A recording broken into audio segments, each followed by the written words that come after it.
I accepted the invitation to the conference because it's an opportunity for us to talk about what we've been working on for a number of years, which is to take performance training in a gym environment and make it look as close to the sport that we're working with. So we work with a number of sports, and within that opportunity, we can take how you would train in that sport to make it look like the sport. And we just saw it as a huge opportunity to share that message with everybody and hopefully expand on the importance of trainers, whether they be a strength and conditioning coach, to kind of specialize in how the body moves and to have an appreciation of how the body moves, and then take that into how you would then train and condition an athlete.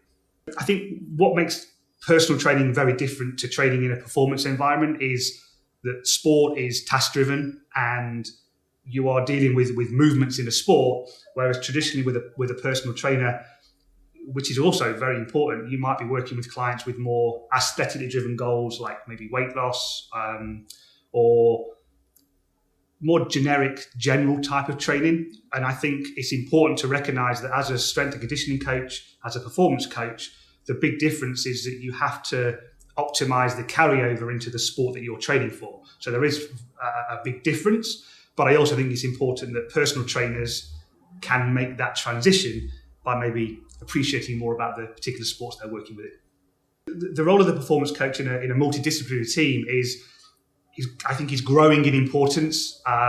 You typically would have a team of clinicians, maybe physios, osteopaths. You'd have a team of skills coach or coaches at one end.